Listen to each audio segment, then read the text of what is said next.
Бүгдээрээ сайн уу? Хаал явна. Дараагийн мэдлэгтэй тавтай морил. За AI өдөр тутамдаа ашиглахдаа та яг ямар алдаануудыг гаргаад байна вэ?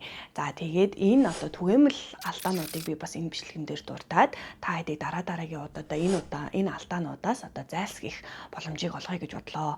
За хамгийн эхнийх нь алдааг би та хэдэд дуулгах юм бол AI-ийн хэлсэн бүх юмд нь итгээд байна. AI-д hallucination гэж зүйл болдгийм байна. Тэр нь юу гэсэн үг юм бэ гэхээр цагаад бид нартэй ямар нэгэн өгөгдөл өгөхдөө тэр нь худлаа буруу мэдээлэл байх боломжтой гэсэн үг байхгүй. За тэрийг нь бол англи хэлээр hallucination гэж хэлдэг юм байна. За hallucination болохоор ерөнхийдөө бол яг модель болгон дээр бас өөр. За тэгээд юу асууснасаа бас өөр хувьтай байдаг юм байна. За жишээлх юм бол яг энгийн өдөр тутамдаа хэрэглэх ч юм уу ийм basic knowledge гэж ярьдаг. Тэрэн дээр hallucination хийх магадлал нь 2-3%. Илүү тийм эрүүл мэндийн асуултууд шинжлэх ухааны шууд Google-ээс хайгаад хурдан олддгүй мэдээллийг хариу өгөхдөө буруу мэдээлэл өгөх магадлал нь хувь нь бүр 15-аас дээш хувьтай болоод ирдэг юм байна. Тэгэхээр та яг ямар асуултууд асууснасаа юуг олж мэдэх гэж байгаа гэдгээс шалтгаалаад AI-ийн танд өгсөн мэдээллийг маш сайн нягтлж үзэх хэрэгтэй болдог байх нэ.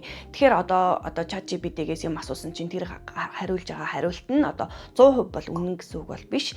Юу асууснасаа шалтгаалаад бас ямар хариултууд өгөх нь бас өөр байдаг юм байна. За энэ нь болохоор модель болгондоос бас өөр. Хүмүүс бас ChatGPT, Gemini, Claude, Grok тэгээд эндээ бүгдээр ийм хоорондоо яг адилхан юу ч асуусан адилхан хариулт өгнө гэж бас зарим хүмүүсийн ойлголт тийм байгаа дэлээ.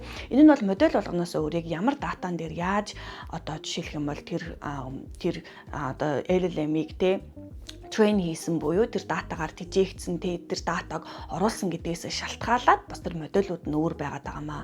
За өмнө нь бол ChatGPT 4 дээр hallucinate хийх нь жишээлх юм бол 4% байсан бол ChatGPT 5 болоод тэжээгдэж байгаа мэдээллүүд датаных нь чанар сайжраад явах тусмаа hallucinate хийх нь бол багасаад ирж байгаа юм байна.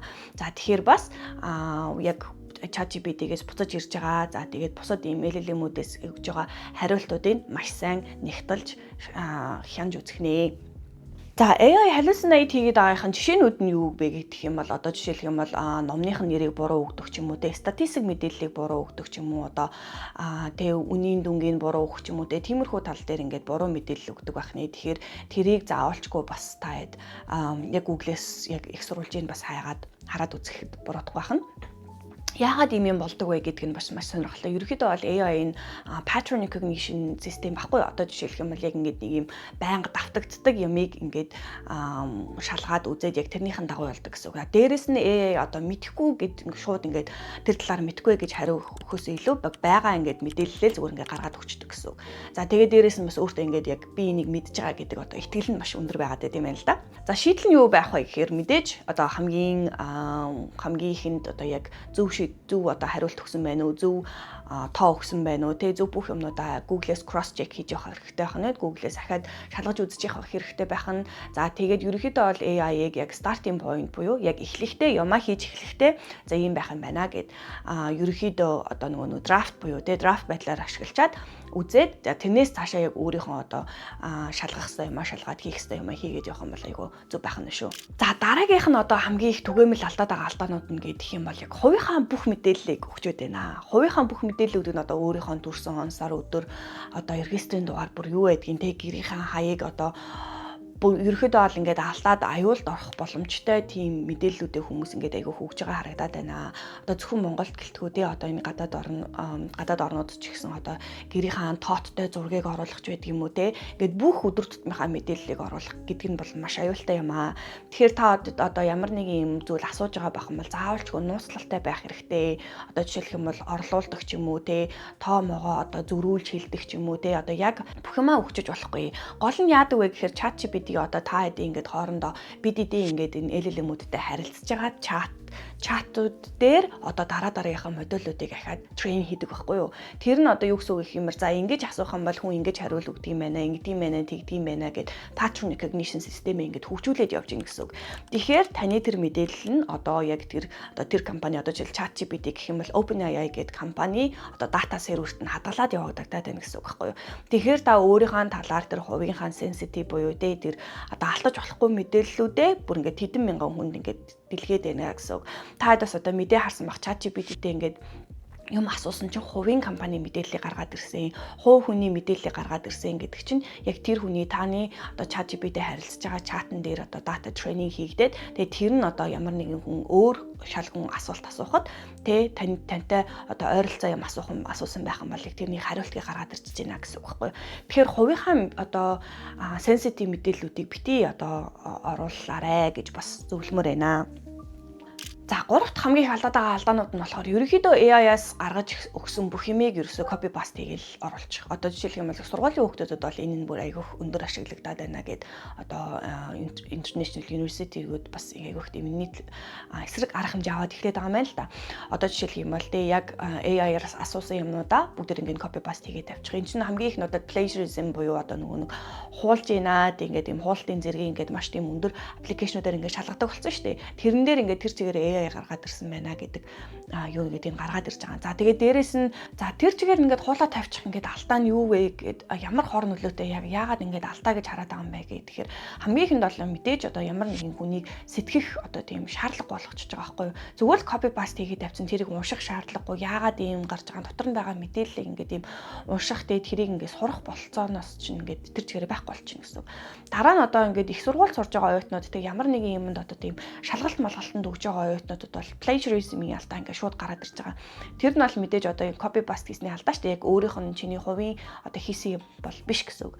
За тэгээд дараагийнх нь болохоор ямар нэгэн одоо тийм хувийн одоо personal touch гэдэг юм бол байхгүй болчихно гэсэн үг байхгүй. Одоо жишээлх юм бол би ямар нэгэн юмыг арай нэг өөр байдлаар бичдэг ч юм уу те. Би ингэж бичдэг. За энэ хүн ингэж бичдэг гэх нэг тийм юм байхгүй. Ерөнхийдөө л яг бүгдээрээ ингэж нэг тийм мэйл юм уу тийм бичсэн те. Ингээд тийм ойлгомжтой. За та хэд ингэж Facebook-оор ч юм уу те зарим нэгэн хүмүүсийн бичсэн юмнууд ингээд харахад бүр энэ AI-аар бичүүлчих гэдэг нь ингээд бүр мэдэгддэг. Тийм болохоор хэмжээний болчиход байна. Тэгэхээр яг нэг тийм бүгд ингээд copy paste хийхгүй байх хэрэгтэй. Ерөнхийдөө бол ингээд ашиглаад гараад ирсэн юмыг заавалжгүй одоо өөрөө шалгах, plagiarism буюу тэрийн шалгах. За тэгээд дээрэс нь өөрийнхөө хэм маягт оруулж бичих. За тэгээд одоо яг ингээд доторх мэдээллүүдийн хамгийн ихний алдаатай адилхан мэдээллүүдийн шалгахаас гадна тэрийг яг нэг тийм draft байдлаар ашиглах бол илүү үр дүнтэй байгаад байгаа шүү.